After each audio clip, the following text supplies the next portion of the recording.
Selamat petang, salam sejahtera. Yang ini saya baca saja laporannya, saya sudah mulai cakap gila. Adoy, saya rasa orang-orang ini mulai lupa tentang perlembagaan Malaysia.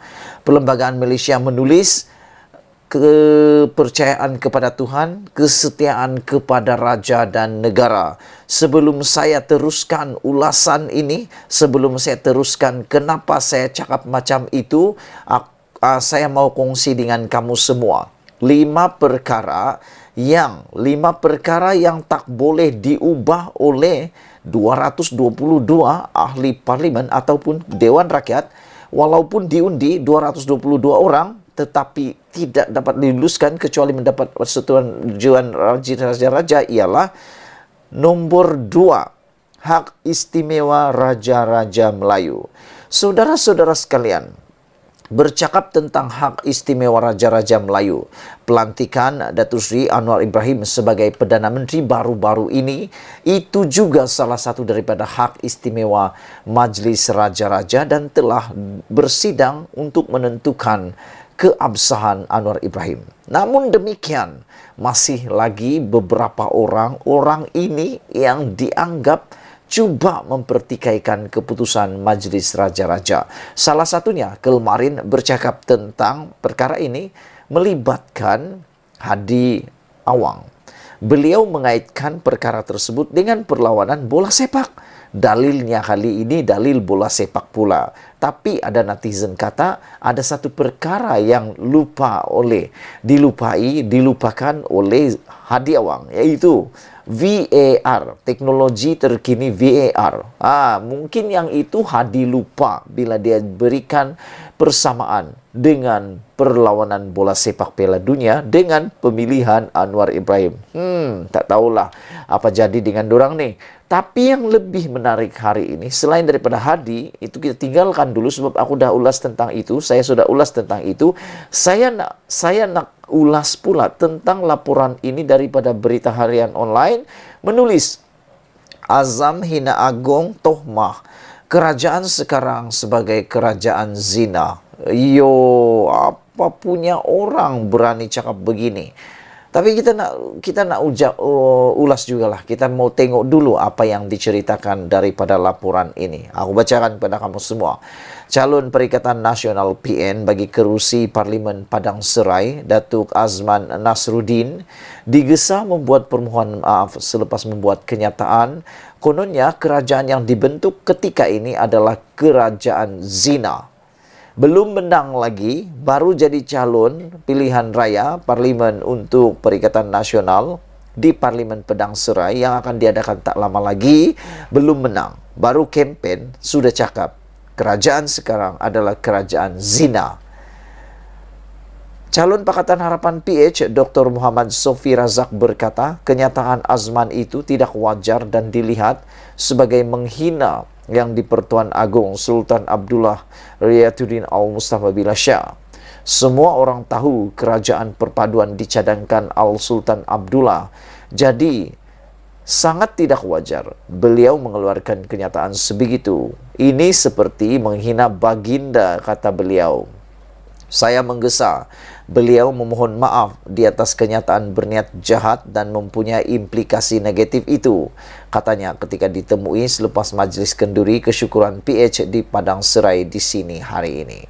Malam tadi, Azman dilaporkan berkata, beliau yakin ada isyarat jelas penolakan terhadap Pakatan Harapan dan Barisan Nasional BN susulan pembentukan kerajaan perpaduan yang disifatkannya sebagai kerajaan zina. Ketika berkempen malam tadi, Azman berkata perkahwinan PH dan BN itu tidak direstui sebahagian pimpinan dan ahli pada peringkat akar umbi. Muhammad Sofi berkata, sebagai ahli Dewan Undangan Negeri Adun dan masih aktif sebagai ahli Majlis Mesyuarat Kerajaan Negeri Exco, Azman sepatutnya lebih menjaga pertuturan di khalayak ramai. Sementara itu, calon BN Datuk C. Sivaraj berkata, kenyataan Azman itu bersifat angkuh dan terlalu agresif untuk diselitkan dalam ucapan ketika berkempen berikutan rakyat negara ini daripada pelbagai kaum dan agama. Kata beliau, Azman perlu mengelak bermain politik kotor dan jijik untuk menanam kebencian rakyat terhadap Barisan Nasional maupun dirinya sebagai calon Perikatan Nasional. Beliau tidak seharusnya menggunakan ayat sebegitu ketika berkempen. Ia tidak sesuai untuk menarik pengundi. Sebaliknya, boleh merosakkan minda anak muda dengan penggunaan ayat berkenan, katanya lagi. Selain Sivaraj, Muhammad Sofi dan Azman, Parlimen Penang Serai menyaksikan pertembungan 6 penjuru turut membabitkan calon pejuang Hamzah Abdul Rahman, Muhammad Bakri Hashim Warisan dan Sri Natoroa bebas. Pilihan raya ke-15 bagi kerusi Parlimen Padang Serai ditangguhkan selepas calon PH yang juga penyandang M. Karupaya meninggal dunia pada 16 November lalu. 2 hari selepas dimasukkan ke Hospital Kulim akibat serangan jantung. SPR, Suruhanjaya Pilihan Raya Malaysia yang memutuskan penangguhan PRU15 di kerusi terbabit kemudian menetapkan 7 Disember ini sebagai tarikh pengundian. Saudara-saudara yang dihormati sekalian, apa yang mengejutkan kita ini ialah kenyataan demi kenyataan yang luar biasa daripada semua pemimpin politik, khususnya yang tak puas hati bahawa Anwar Ibrahim sah menjadi Perdana Menteri. Kali ini apalagi yang mau dikata? Seorang lagi pemimpin PAS kata orang baik dan orang jahat tak boleh duduk bersama. PAS hari ini melahirkan kemuskilan tentang kemampuan dan kerjasama yang bakal dibentuk oleh kerajaan yang diterajui Perdana Menteri Anwar Ibrahim. Timbalan Presiden PAS Tuan Ibrahim Tuan Man berkata sebagai pembangkang, Gabungan Perikatan Nasional mahu melihat bagaimana kerjasama itu berlangsung selepas pelbagai kecaman dilemparkan terhadap pimpinan BN sebelum ini. Kita nak tengok sejauh mana Anwar dapat melaksanakan apa yang disebut dalam kempen, kata beliau. Tolak penyamun tiba-tiba berpakat dengan penyamun, kata beliau. Semua orang tahu ucapan dia berapi-api menghentam golongan yang dianggap makan rasuah lakukan penyelewengan. Bagaimana mereka boleh bekerja sama? Saya fikir biasanya orang baik dan orang jahat tak boleh duduk sekali, kata beliau.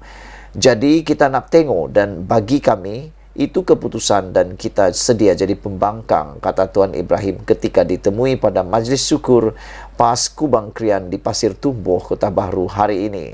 Dia berkata demikian ketika diminta mengulas kerajaan yang bakal dibentuk oleh Anwar yang menurutnya bukan kerajaan perpaduan kerana ia tidak melibatkan semua pihak.